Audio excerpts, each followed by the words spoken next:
Quand on travaille dans le monde énergétique, dans le monde spirituel, qu'on fasse des soins, qu'on fasse des prières, de guérison, on a comme prérequis, on demande d'avoir la foi.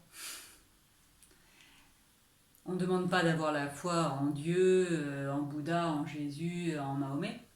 On demande à ce que la personne qui va travailler énergétiquement ou spirituellement ait la foi.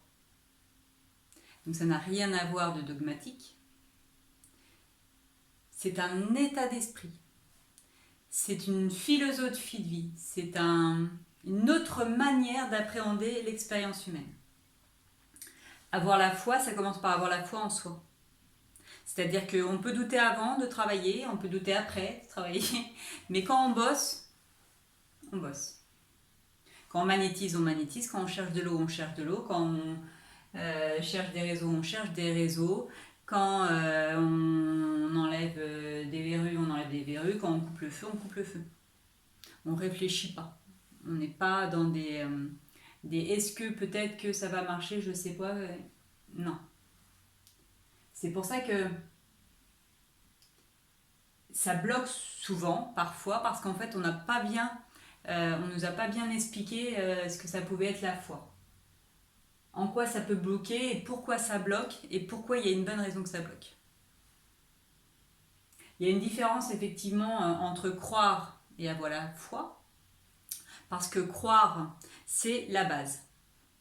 La base de toute expérience, c'est d'abord effectivement, il va falloir une volonté personnelle de la personne qui dit que je veux bien, je ne suis pas complètement réfractaire, je ne suis pas opposée à l'idée qu'il y a des choses qui existent et que je ne vois pas.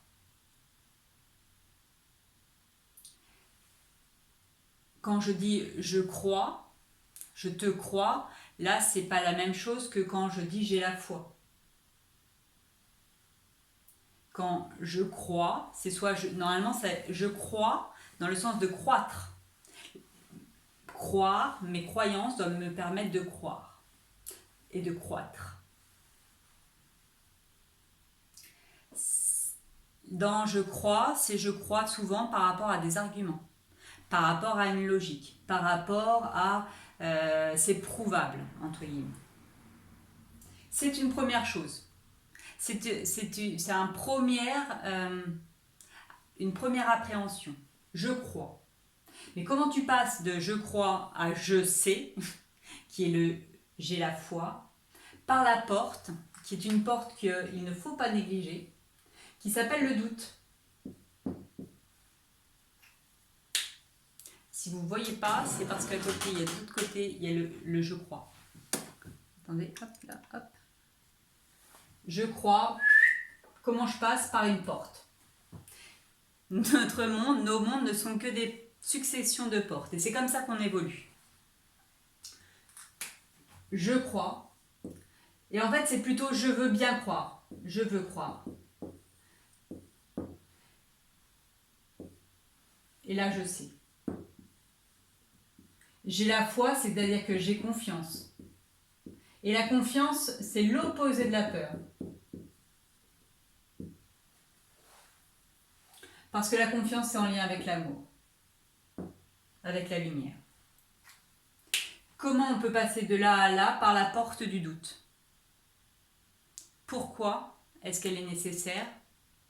Parce que, elle vous garantit que ce ne sont pas les croyances des autres qui influencent les vôtres, qui influencent votre foi.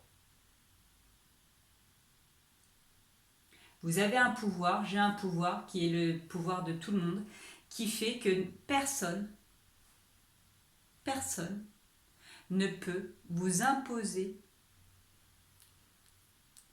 d'avoir la foi. Et du coup, personne ne peut vous la donner non plus. À part vous-même. Et la source, effectivement. Puisque nous sommes liés. On travaille ensemble. Mon être divin, la foi, c'est mon être divin. Mes croyances, c'est mon être humain. L'idée, c'est quand même d'arriver à marier. Puisqu'en fait, je dois avoir des croyances intelligentes. Je dois avoir une foi raisonnable Parce que le doute va être le garant de ma santé mentale, va être le garant de ma sécurité matérielle, financière. C'est-à-dire que là, quand je doute, je ne me mets pas en relation, je ne reste pas en relation avec des gourous, avec des pervers, avec des violeurs, avec des manipulateurs qui vont vous piquer votre pognon, votre vie en fait. Le monde énergétique est blindé de pourris. Ils étaient pourris avant dans les autres vies, ils sont pourris maintenant. Ils ont juste pris un autre angle de vie. Il y a encore des pourris dans les institutions religieuses, il y a encore des pourris dans les institutions sportives. On voit bien avec les entraîneurs, avec les institutrices ou les instituteurs. Je veux dire, il y en a encore partout. Pourquoi ce milieu-là ne serait pas infiltré? Il est tout pareil. Et le pire, c'est que comme on leur fait confiance, qu'on n'a pas remis en doute leur vision, leur perception, leur manière, nananinaner, on se retrouve à croire parce qu'en fait, on n'a pas la foi. On n'a pas la foi en soi et on n'a pas la foi là-haut. C'est une étape, c'est un moyen de parvenir à votre liberté, à votre connexion avec votre être divin. Ne chouinez pas, ne soyez pas triste de ne pas avoir la foi parce qu'on ne vous l'a pas donnée, parce qu'on ne vous l'a pas imposée. On ne vous l'a pas imposée parce que vous ne l'avez pas voulu. Si vous êtes un peu honnête avec vous-même, vous allez prendre 2-3 minutes et puis vous allez vous dire en fait, souvent, si je regarde bien, j'ai envie d'y croire plus que j'y crois.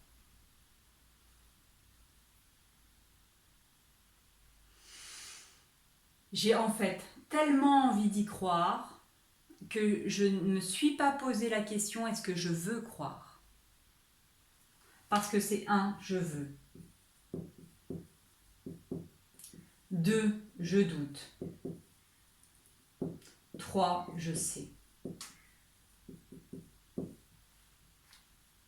Ça ne passe que par vous parce que c'est votre liberté, c'est votre chance, c'est votre grâce, c'est ce qui vous est donné pour pouvoir être réellement libre de choisir quelles sont vos croyances, mais dans le sens noble.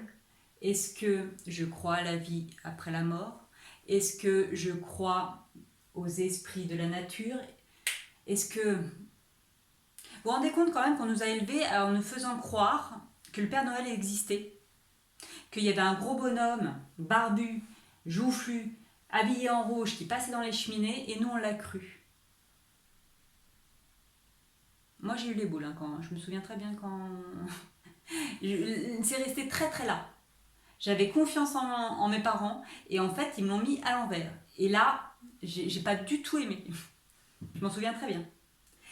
On nous donne des fausses croyances pour qu'on doute. Et ça, c'est pervers. Je vous l'expliquerai dans une autre vidéo. Le doute dans la bonne version, ça nous permet de se poser les bonnes questions. Dans la mauvaise, parce que c'est toujours polarisé. Chaque face a son contraire. Dans le bon sens du doute, vous doutez pour pouvoir acquérir la foi parce que ça ne passe que par votre expérience, que par vos ressentis, que par je fais une action, ça modifie un état et donc j'ai la foi. Donc ça, le doute, ça vous permet d'être libre de croire ou de ne pas croire. J'ai essayé, ça n'a pas marché, je ne crois pas. Par contre, certains vont douter parce qu'ils n'ont pas suffisamment été respectés, ils n'ont pas suffisamment eu confiance en eux, et donc en fait ils passent leur temps à douter et ils ne pourront pas acquérir la foi. Parce que ça passe par moi. Et en fait ça passe par moi si j'accepte. Il faut accepter de lâcher prise. Il faut le vouloir, mais il faut aussi accepter de lâcher prise. Et c'est pas évident. C'est ça le saut. Ça passe par ce saut-là. Là, il y a un saut à faire, qui est le saut de la foi, effectivement, de la confiance. Il faut accepter de lâcher prise, de vouloir, de lâcher prise. Arrivera ce qui arrivera. Je vais commencer à magnétiser, je verrai bien. Il faut accepter de ne pas tout comprendre. Oui, mais alors comment ça se fait que la verrue, elle s'en va, alors que avant elle était là, et puis j'ai magnétisé, elle n'est plus là. Accepter de ne pas tout comprendre. Accepter de ne pas tout maîtriser. De ne pas tout contrôler.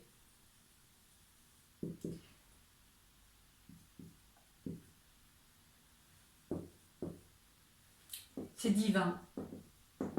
C'est humain. Et là, ça va se marier. Si vous arrivez à comprendre que cet état intermédiaire est votre moyen de monter la marche supérieure, vous allez pouvoir vous ouvrir à un autre champ des possibles qui fait que vous allez encore avoir à remettre en question vos croyances. C'est pour ça que ma vérité d'aujourd'hui n'est que ma vérité d'aujourd'hui et qu'elle ne dépend que de mon niveau d'ouverture de conscience. Puisque plus je monte, plus je peux relativiser mes croyances. Aujourd'hui, je n'ai pas les mêmes croyances que quand j'avais 8 ans et que je croyais au Père Noël. Aujourd'hui, je crois aux fées, aux ondines et aux sylphes, mais parce que elles sont réelles. Ils sont réels. Parce que j'en ai fait l'expérience. Mais je suis passée par un moment de doute salvateur qui a dit je m'en fous, même si les autres ils y croient pas. Moi, je vais demander. Et moi, je vais vouloir. Et moi, je vais accepter de tout bousculer dans ma vie parce que, croyez-moi, quand on nous a éduqués sur plein de choses et qu'on se rend compte que c'est moyennement vrai, voire c'est carrément faux, ça bouscule un petit peu le psyché. Ça bouscule notre état mental. Et c'est pour ça qu'il y a un temps qui est le temps qui est nécessaire pour chaque personne. Et que mon rythme à moi n'est pas le vôtre n'est pas celui de mon mari, mon mari n'est pas celui de mes stagiaires ni de mes enfants.